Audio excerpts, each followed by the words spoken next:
I'm sharing with you how to make a New Zealand classic, mince and cheese pies, although these are a little fancier than your usual. Savoury beef mince filling topped with sharp cheddar cheese and a buttery, flaky pastry shell. Enjoy on their own or make it a meal with some greens. Welcome to Recipes by Karina, where I share with you how to make classic and simply delicious recipes. Make sure to subscribe or follow my page for a new recipe each week. To start, we're going to make the savoury mince filling for the pies. Using a garlic crusher or a microplane, peel and prepare the 2 cloves of garlic. You can use a knife and finely chop it that way if you prefer, but a microplane or crusher does a much faster job of it. If you'd like the full recipe for these mince and cheese pies, it'll be on my website as well as the full measurements listed in the description box below. Let me know in the comments below if you're not from New Zealand or Australia if you've ever tried these before. Pies are a pretty popular food here, although instead of sweet, most of our pies are savoury. They're usually individually sized and you can find them in pretty much every bakery and service station. Mince and cheese or steak and cheese is by far the most popular, but there are also some pretty gourmet flavours out there, like lamb and rosemary and steak and blue cheese. Heat a medium-sized pan over high heat and add about a teaspoon of oil. As the pan is heating up, add the garlic and cook for 30 seconds or until it becomes fragrant. I like to use a cast iron for this recipe as we will be simmering the filling for a while and cast iron is perfect for holding its heat. These pans are usually not too expensive and if you look after it well, it should last you a lifetime. So if you don't have one or you don't cook with yours often, I definitely recommend you give it a go. When the garlic has become fragrant, take your beef mince and using a knife separate it into quarters. This just makes it easier to work with. We'll need about 1 pound or 500 grams of beef here. You'll notice I give the recipe amounts in metric and imperial, so no matter where you live in the world, you should find this recipe easy enough to follow. Make sure you're not using too lean of a beef mince or ground beef here. These are the same thing, just different names in different parts of the world. Fat is flavour for this dish, so you want about 10 to 15% fat content. Really lean beef just doesn't have the same flavour or texture. Add the beef mince to the pan and start to break it up using the wooden spoon.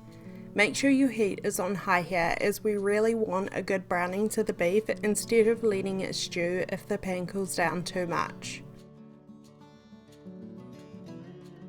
This recipe will make enough for 4 individual sized mince and cheese pies.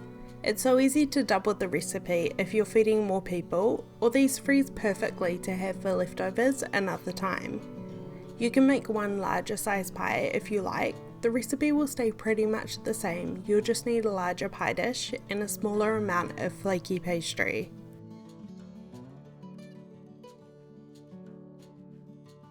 We're going for a really savoury flavour here, so we're going to add a few different things to flavour the beef. In a small bowl, measure out 3 teaspoons of Dijon mustard. Dijon will give you the most flavour here, but if you don't have it, you can use another type of mustard in its place. This is a really great way of packing in so much flavour by just adding a simple ingredient. Following the mustard, we need 1 tablespoon of Worcestershire or Worcestershire sauce, however you may pronounce it, as well as 1 tablespoon of soy sauce. We're not going for an Asian style flavour here, so you may be a little confused with the soy sauce, but it's salty and has a real depth of flavour, so it's perfect to use in small quantities here instead of just plain salt.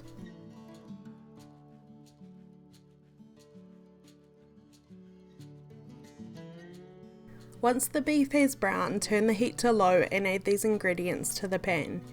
Using the wooden spoon, stir the mustard and sauces into the beef until they are well combined.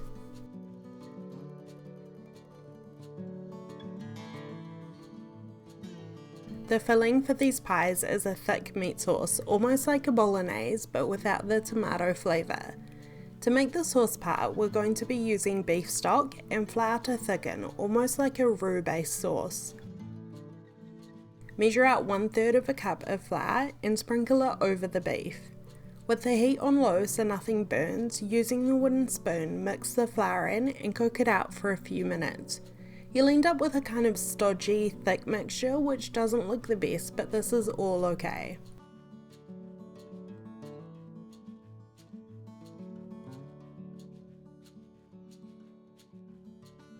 When the flour has been cooked out for a few minutes, lastly we want to season with some pepper, about 1 teaspoon. There's no need to add salt here as we've already added the soy sauce, which will do most of the seasoning. Once all the ingredients has been added and everything has been cooked, we can give it a taste and adjust any seasoning that's needed.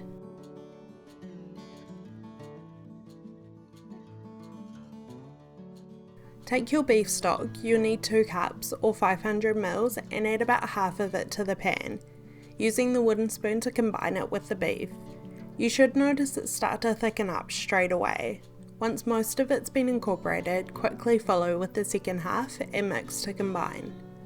I'm just using a store-bought beef stock here. You can use homemade if you have some. One thing I would watch out for is the level of salt. Many stocks you buy come pre-seasoned, so you do need to be careful when using it in a lot of dishes to make sure you don't over-season. If you can, go for the low salt kind and add more of your own salt later rather than finding out it's too salty and there's not much you can do to fix it. The beef filling should continue to thicken as it cooks. Keep the heat to low and simmer for about 30 minutes to an hour. Before we make the pies, we do need to cool the filling so it doesn't melt and ruin the pastry. I'll usually just put a lid on the pan and leave it to cool for an hour or so if I'm making it soon, or if I'm making this well in advance, I'll place it into a bowl and cover and place it in the fridge until I'm ready to use it. It does thicken a lot in the fridge, so I would recommend letting it come up to room temperature before you do use it. When you're ready to make the pies, start to line your moulds with the pastry. I'm using these little individual moulds which I'll link below if you don't have any. You can make your own puff pastry if you prefer, but that's one pastry I usually will stay away from. It takes about a day to make it properly with all of the folds and resting, but if you do want to make your own, another option is a rough puff, which uses a quicker method but doesn't have the exact same results. I'll usually just get the best quality store-bought butter puff pastry I can find, which is so much faster and easier. Place the pastry in each of your pie moulds and top with the beef filling. It should be the perfect amount for 4, so just divide it evenly between them. Top your pies each with a few tablespoons of your favourite cheddar cheese along with a little mozzarella for the cheese ball. You really want to go with the strong flavour here to cut across the beef. I've cut my pastry into the perfect size for these pie moulds, but if you do have extra hanging off the sides, just use a sharp knife or scissors to cut it off. Add the pastry tops to each of your pies and fold the sides up over. You can do a fancier design if you would like, but I really like how this looks when it cooks and the pastry really puffs up.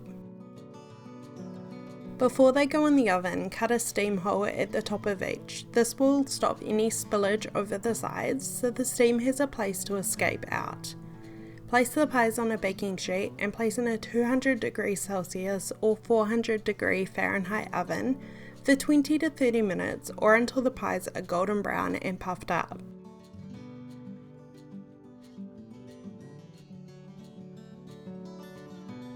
Leave them to cool for a few minutes before serving. I hope you give these pies a try, they're so delicious and not too difficult to make. Remember to subscribe and also follow my Facebook and Instagram for new recipes each week. Thank you so much for watching and I will see you in my next video.